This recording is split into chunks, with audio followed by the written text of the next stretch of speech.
बाल तो पूरी तरह झड़ गए। धन्यवाद माँ, आपने तो मेरी जिंदगी ही संवार दी। रायनगर नाम के शहर में कैलाश और उसकी पत्नी अपनी एक प्यारी सी बेटी स्नेहा के साथ रहा करते थे। स्नेहा छोटी उम्र से ही दिखने में बहुत सुंदर थी, खास करके उसके बाल बहुत घने और अच्छे थे, इसीलिए सभी उसके बालों की खूब तारीफ किया करते थे। चंदा है तू, मेरा सूरज है तू, वो मेरी आंखों का तारा है तू। मेरी बेटियां तो परियों की रानी है, परियों की रानी। मेरी बेटी के आगे तो स्वर्ग की अप्सराएं भी फेल हो जाए। तुम तो मेरी बेटी को खुद ही नजर लगा दे रही हो। यह आप क्या कह रहे हैं? भला अपनी माँ की नजर भी कभी किसी को लगती है। स्नेहा के माता पिता अपनी बेटी को लेकर बहुत खुश थे, लेकिन एक सड़क दुर्घटना में दुर्भाग्य से स्नेहा की माँ का देहांत हो जाता है और अपनी छोटी सी बच्ची की देखभाल करने के लिए स्नेहा के पिता कैलाश को मजबूरन दूसरी शादी करनी पड़ती है। लेकिन जैसा कि अक्सर ही होता है कि स्नेहा की नई माँ राजश्री शुरू में तो स्नेहा को खूब प्यार करती है, लेकिन कुछ समय बाद उसे भी एक बेटी की प्राप्ति होती है। भगवान, एक बेटी का पिता होना ही सौभाग्य की बात है। तूने तो मुझे दो बेटियां दी हैं। अब साथ ही मुझे शक्ति भी देना, ताकि मैं अपने दोनों बेटियों की हर जरूरत को पूरा कर सकूं। साथ ही कैलाश अपनी पत्नी राजश्री से भी कहता है, राजश्री, तुम्हें दोनों बेटियों की खूब देखभाल करनी है और हमेशा एक बात का ख्याल रखना कि दोनों में से कोई भी हमारी बेटी कभी भी हमसे यह शिकायत ना करे कि हमने किसी बेटी को कम प्यार किया है। आप यह कैसी बातें कर रहे हैं? मेरे लिए तो दोनों बेटियां ही समान हैं और मैं तो इनमें भेदभाव करने की कभी सोच भी नहीं सकती हूँ। राजश्री अपने पति कैलाश के सामने ये कह तो देती है, लेकिन जैसे जैसे समय बीतता है राजश्री का अपनी सगी बेटी नीलम की ओर आकर्षण बढ़ने लगता है और वह बेचारी स्नेहा पर जरा भी ध्यान नहीं देती थी। साथ ही घर का काम कराना हो कि खाना बनवाना हो, वह सब कुछ ही स्नेहा से ही करवाती थी। स्नेहा, तुम यहाँ बैठे बैठे टीवी देख रही हो, वहाँ किचन में बर्तन पड़े हैं, वे कौन धोएगा? माँ, आज मेरी तबीयत ठीक नहीं लग रही है, आप नीलम से कह दीजिए कि आज वह ही बर्तन धो ले। वह भला क्यों बर्तन धोने लगी? मैं कुछ नहीं जानती, बर्तन तो तुम्हें ही धोने होंगे। तुम्हारी ये सब बहानेबाजी मेरे आगे नहीं चलने वाली है। बेचारी स्नेहा को बीमार होने के बाद भी बर्तन धोने और घर के बाकी कामों को करना पड़ता है। धीरे धीरे समय बीतता है और अब स्नेहा बड़ी हो चुकी थी। अपनी बढ़ती उम्र के साथ स्नेहा की सुंदरता और भी बढ़ चुकी थी। उसके कॉलेज में दूसरी लड़कियां उसके बालों की खूब तारीफ किया करती थी। यार स्नेहा, तेरे बाल तो इतने सुंदर हैं कि कभी कभी तो लगता है कि तेरे बालों को कटवाकर अपने सिर में लगवा लूं। अरे, तुम स्नेहा के बाल तो लगवा लोगी, लेकिन स्नेहा जैसी शक्ल कहां से लाओगी? स्नेहा की बढ़ती उम्र देखकर अब उसके पिता कैलाश को उसकी शादी की चिंता होने लगी थी।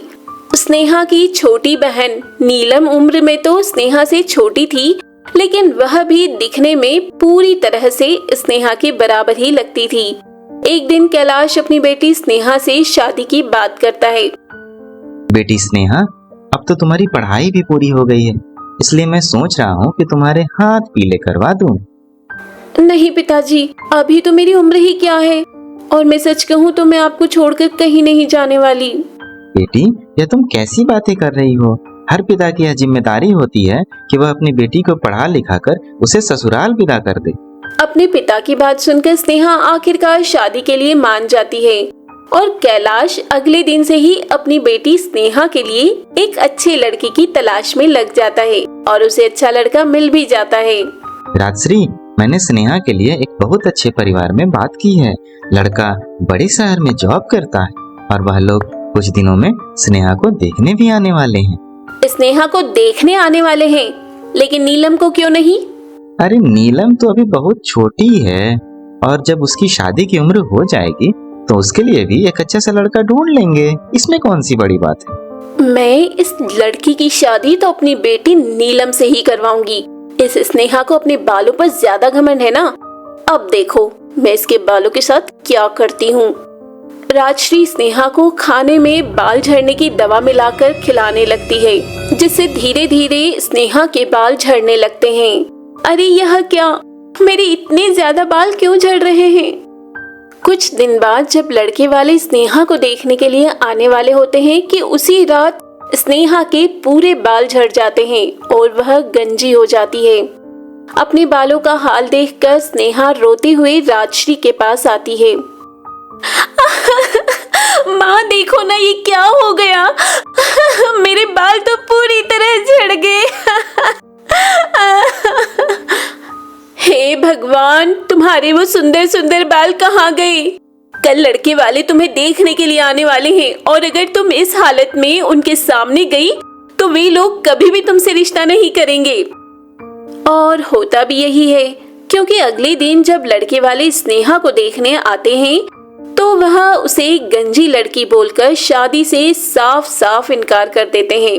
अपनी बेटी की ऐसी हालत देखकर कैलाश बहुत परेशान रहने लगता है और कैलाश को परेशान होता देखकर स्नेहा सोचती है, मेरी वजह से मेरे पिताजी को इतना परेशान होना पड़ रहा है।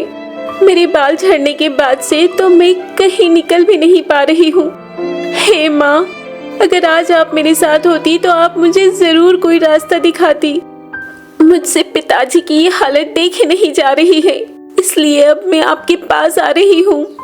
ऐसा सोचकर स्नेहा अगले दिन सुबह सुबह सबकी नजरों से बचते हुए नदी के किनारे जा पहुंचती है, जहां से वह कूदने ही वाली थी कि उसे पीछे से एक आवाज आती है, रुको स्नेहा।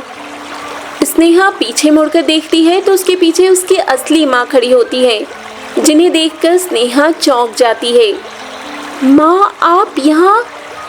बेटी, कल तूने मुझे याद किया था और भगवान ने तेरी प्रार्थना सुनकर मुझे तेरी मदद के लिए यहाँ भेज दिया।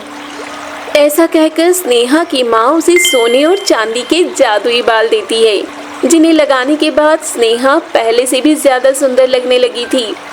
धन्यवाद माँ, आपने तो मेरी जिंदगी ही संवार दी। इसके बाद स्नेहा की माँ वहाँ से हमेशा के लिए गायब हो जाती है और स्नेहा भी अपने घर वापस आने लगती है। रास्ते में शहर के एक राजकुमार की नजर उस पर पड़ती है। राजकुमार स्नेहा को एक नजर में पसंद कर लेता है। मैंने पूरे नगर में तुम्हारे जैसी खूबसूरत लड़की कभी नहीं देखी। क्या तुम मुझसे शादी करोगी? लेकिन आप मुझसे क्यों शादी करना चाहते हैं, जबकि आप तो किसी भी राजघराने के लड़के से शादी कर सकते हैं। राजमहलों में रहने वाली राजकुमारी में वो बात कहाँ जो सड़क पर चलती इस लड़की में है। स्नेहा राजकुमार के साथ शादी करने के लिए तैयार हो जाती है और बड़े ही धूमधाम के साथ दोनों की शादी हो जाती है। राजकुमार के साथ शादी होने से कैलाश की भी सारी चिंताएं खत्म हो जाती है और वहीं राजश्री सिर्फ अपने हाथ मलते रह जाती है। तो दोस्तों, ये थी सोने और चांदी के जादुई बालों की कहानी। अगर ये कहानी आपको अच्छी लगी हो तो वीडियो को लाइक कर चैनल को सब्सक्राइब जरूर करें। साथ ही अपने दोस्तों को भी शेयर करें ताकि वो भी इसका आनंद ले पाएं। धन्यवाद।